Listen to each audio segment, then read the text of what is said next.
Bonjour Morgane, Bonjour. tu es ici aujourd'hui pour parler d'Enable et Exact. et de ton rôle en tant que maker. Est-ce que tu peux te présenter en quelques mots, s'il te plaît? Bien sûr, moi c'est Morgane, j'ai 40 ans, je suis ingénieur commercial dans totalement rien à voir avec Enable et je suis dans l'assaut depuis 2019. Ah oui, d'accord, bon, ça commence à faire quelques années. Peut-être même avant de démarrer ta rencontre avec Enable, peut-être brièvement, c'est nous parler un peu de ta passion pour l'impression 3D, parce que c'est certainement comme ça que c'est commencé, non? Exact, exact. C'est d'abord l'impression 3D et ensuite je suis venu à Enable.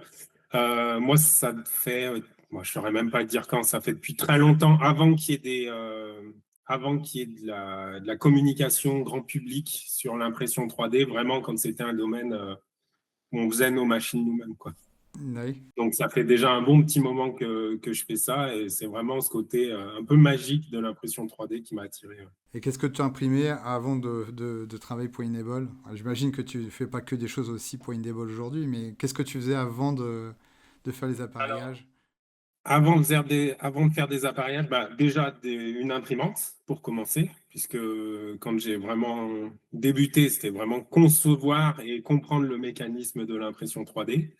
Et puis un peu de tout, en fait, beaucoup de choses pour la maison, du bricolage, un truc qui casse, un machin qui n'est pas fait correctement par rapport à mon envie, un truc, enfin voilà, vraiment un peu de tout, beaucoup de bricolage pour moi ou la famille ou les amis. Dès qu'il faut concevoir quelque chose et adapter quelque chose ou réparer. Voilà. Ouais, donc L'impression pour t'es ça, c'est génial. le copain ou le cousin qu'on appelle quand il y a besoin de réparer un appareil.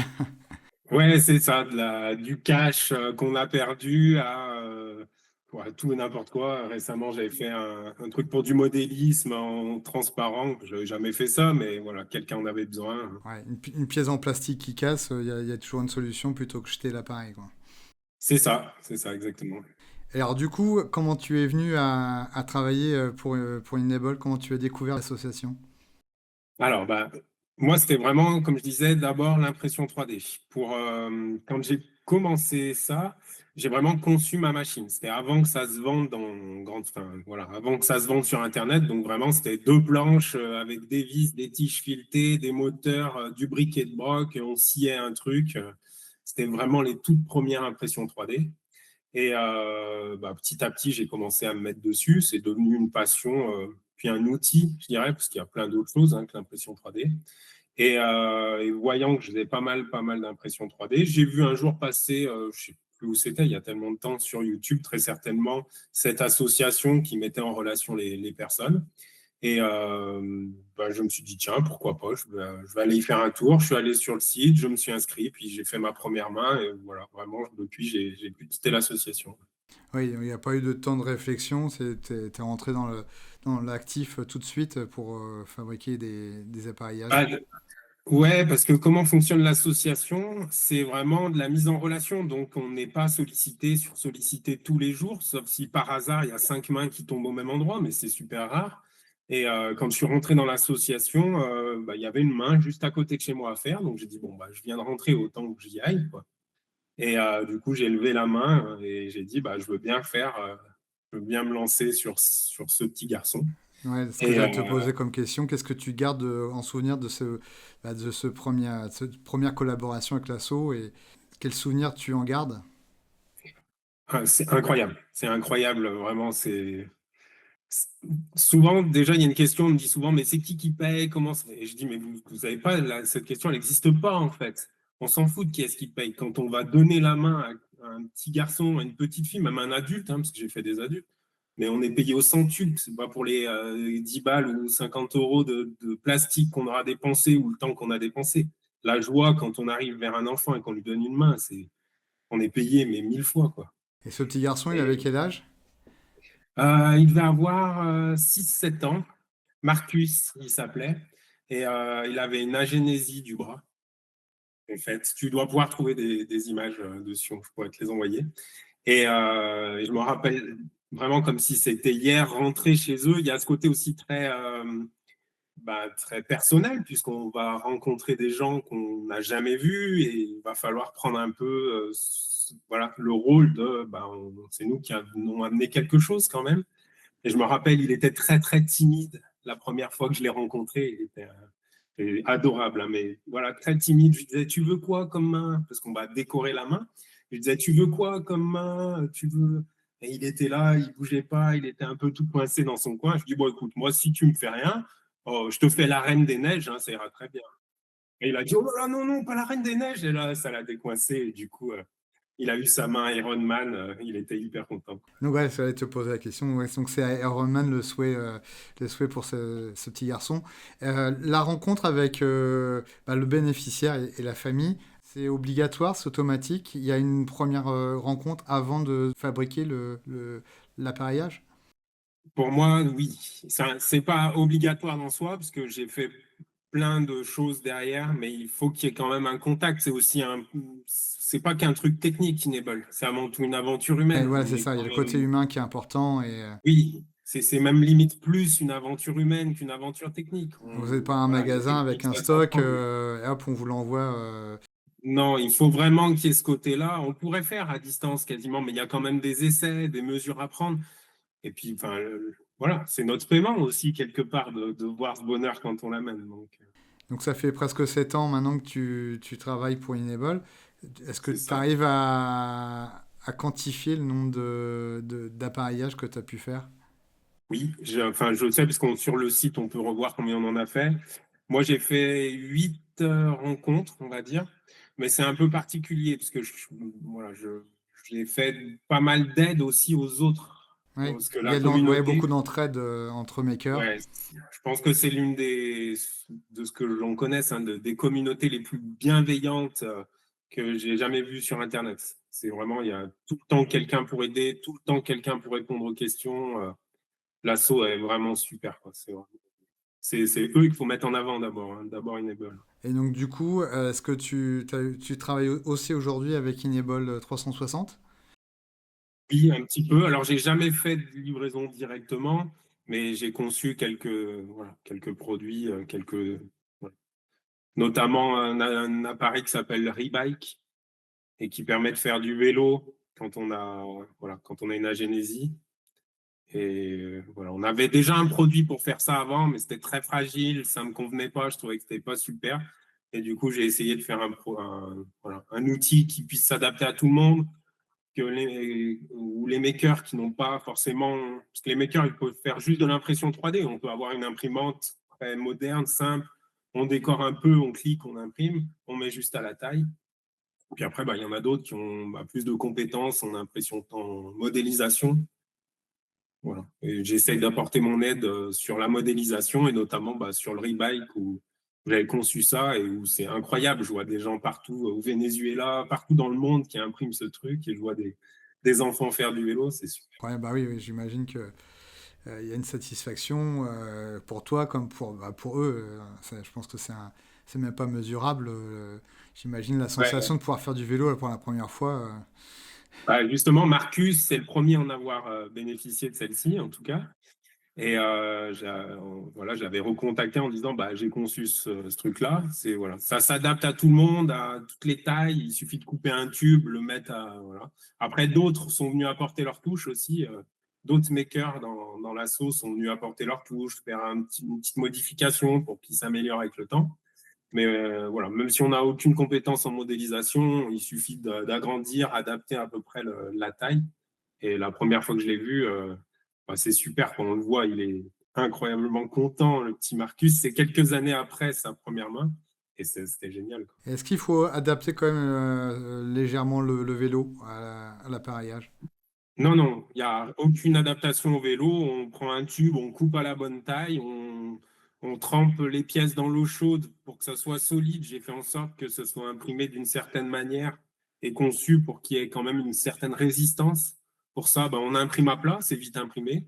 Et après, on trempe dans l'eau chaude, on met un peu en forme, on met deux, trois scratchs, une vis.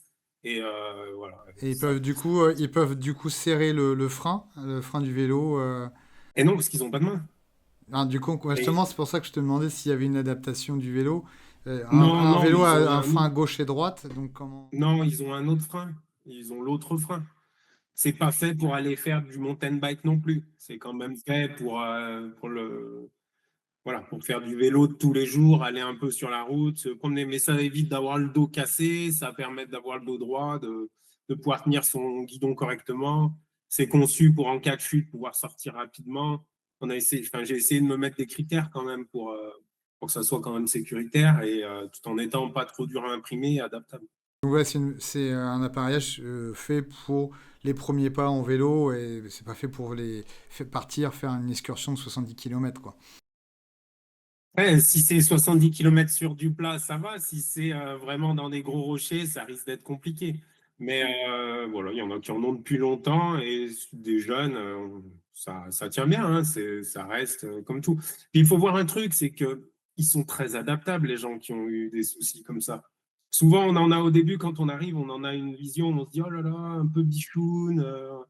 Puis en fait, quand on les rencontre, ils sont comme tous les autres enfants, comme tout le monde en fait. Ben, voilà. Si tout le monde avait trois mains et que moi j'en ai que deux, ça me paraîtrait pas bizarre.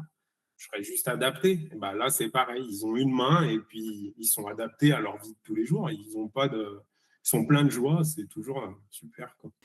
Et quel est l'appareillage peut-être qui t'a donné le plus de difficultés parmi tous ceux que tu as fait? Que ce soit Je sais pas. en J'ai 360 ou en enable? à concevoir ou à imprimer. Bah, imprimer peut-être, concevoir, même la Peut-être le déco, rouage, peut-être parce que quand... forcément, il y a eu des itérations, plusieurs itérations au fur et à mesure du temps. Après, à imprimer, il y a pas enfin, quand on vient juste en tant que maker sans forcément modéliser, et c'est beaucoup de gens qu'on cherche, hein, parce que c'est ça l'association, il n'y a pas vraiment de problématique. Tout est bien documenté, tout est bien réalisé. Voilà. Si, il y avait des problématiques il y a longtemps, parce que les machines, ce n'étaient pas les machines d'aujourd'hui. Mais quand on te demande par exemple un appareillage avec un habillage, comme tu disais, Iron Man ou Ah, Spider-Man, il n'y en a pas. waouh. Non, ça va. Alors moi, j'ai pas d'imprimante couleur, donc généralement, j'imprime à plat, je mets un peu d'eau chaude, je viens coller sur la main, ça rend très très bien. Voilà, on fait pas des. Si peut-être celle qui m'a le plus posé souci, je dirais, c'est un maker enfin un gars qui fait partie de l'association, salut Florian, et qui lui avait eu un grave accident. Là, c'est un adulte, hein. Il avait eu un grave accident, il travaillait dans les trains, il avait passé la main sous un train, en fait, hein. Il travaillait sous un train et il avait eu la main sectionnée, en partie, justement. Souvent, c'est plus simple quand il n'y a rien, en fait. Mais quand c'est en partie, il faut adapter pour que les parties encore là, les pouces, les doigts sortent, sont encore utilisables, tout en ayant la fonctionnalité de pouvoir plier les autres doigts. Et là, c'est plus compliqué. Je sais pas si tu avais eu l'occasion, on a reçu un artiste en plus qui était venu pour justement nous montrer un petit peu ses coupés de doigts, trois doigts d'ailleurs, ouais. Et il nous a montré toutes les prothèses qu'il avait et que Inable lui a fabriqué. On a diffusé ça c'était au cours de l'été, quoi.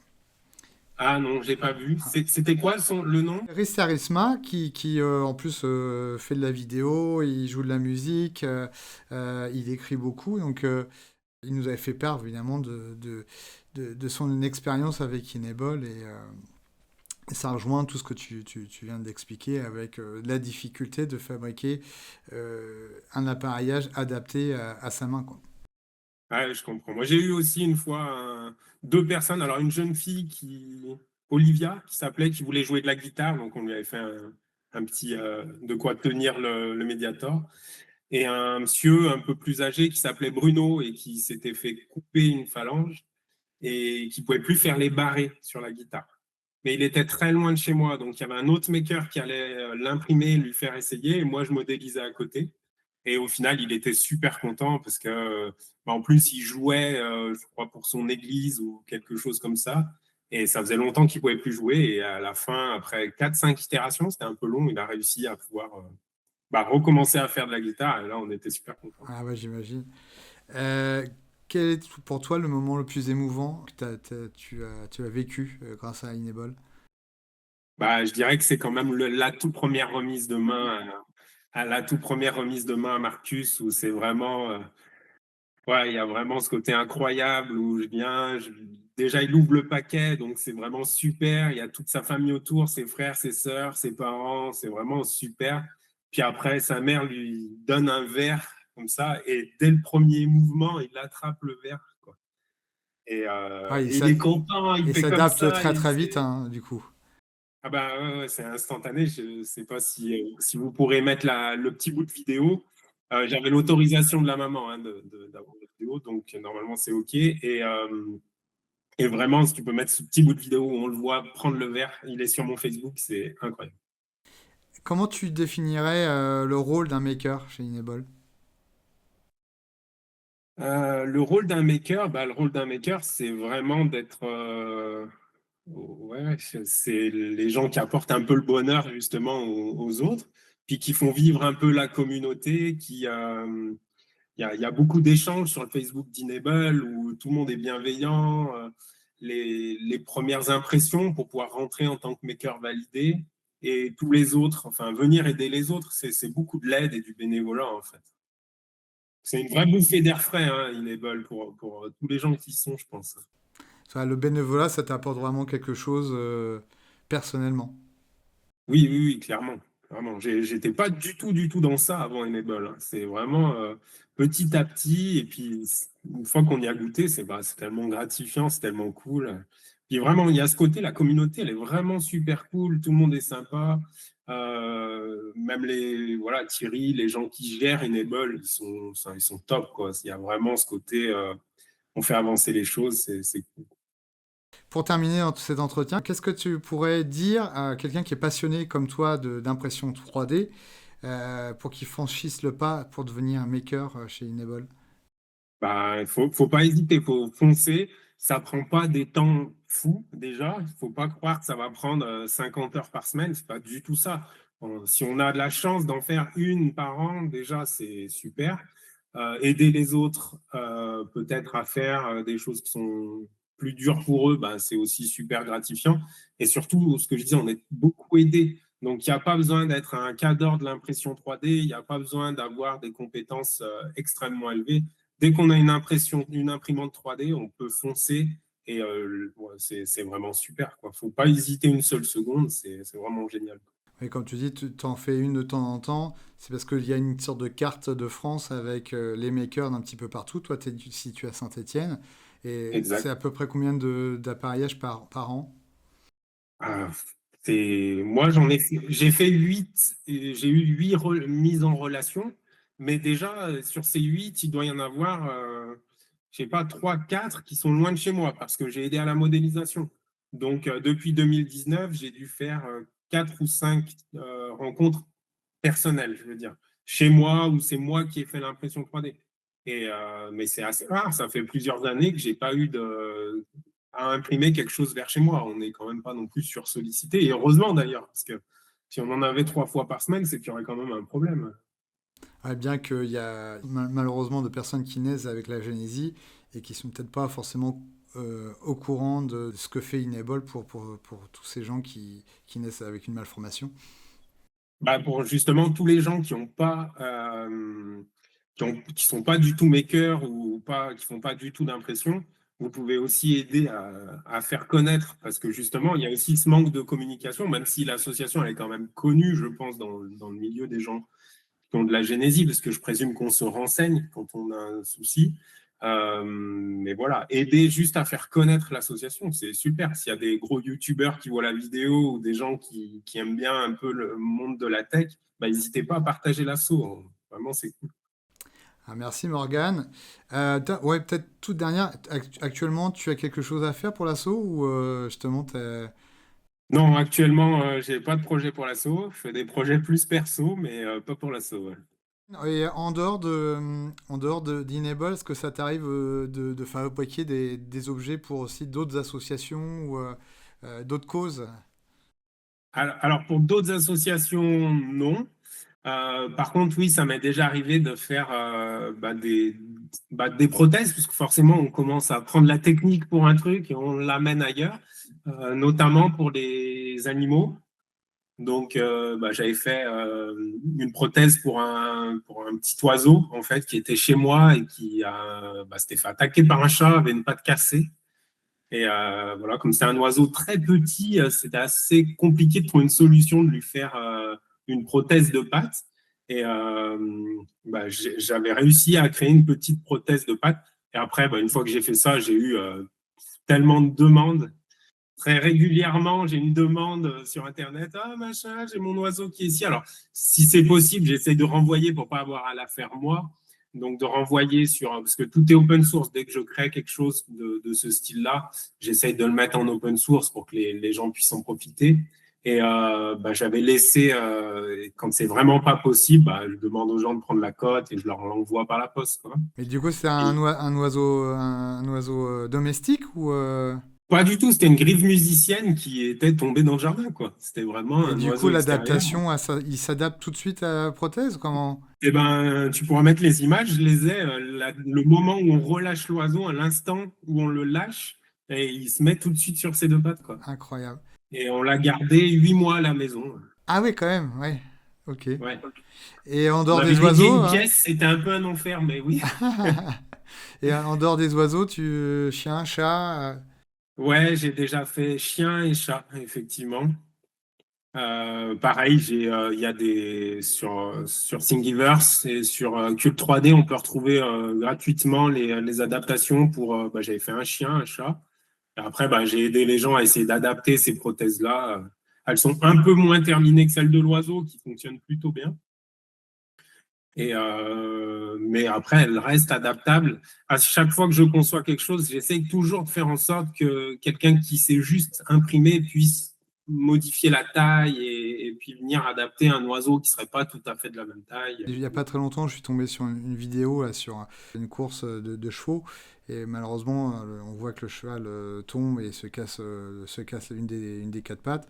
Malheureusement, le sort est fatal pour le cheval. Est-ce que tu crois que, pareil, fabriquer une prothèse pour un cheval, c'est envisageable ou ça, c'est des pièces qui sont bien trop importantes pour les imprimer? Ah, oui, comme ça, de but en blanc, c'est difficile, mais moi, je pars du principe que c'est un problème mécanique en soi. Donc, tout dépend de l'imprimante qu'on a, de la matière qu'on va utiliser et du temps qu'on va dédier à le faire, en fait. Mais je pense pas qu'il y ait de. Ça existe des chevaux qui sont appareillés, donc pourquoi pas le faire? Pour les humains, on va éviter parce qu'on sait qu'on va avoir des problèmes, on risque de, si on est au millimètre près, si on va avoir des problèmes de dos, etc. Mais entre un cheval qui boite un peu et un cheval qui a l'abattoir, oui, ça doit être faisable. Mais après, ça doit pas être le même boulot parce qu'il faut quand même. Voilà, même si aujourd'hui on a des outils quand même super cool grâce à l'intelligence artificielle, on peut vite scanner un membre, même avec un smartphone, venir y adapter dessus. Par contre, il doit falloir une belle imprimante là pour un cheval, quoi. J'imagine. Ok. Bon, bah, écoute, bonne. Et puis, j'aurais pu te souhaiter aussi pour démarrer une bonne année. Donc, une bonne année pour toi et j'imagine ta famille. Et en espérant que, voilà, que tu puisses donner de ton temps pour des gens qui en ont bien besoin. Merci beaucoup. Très bonne journée. Merci Morgane, à bientôt. Au revoir.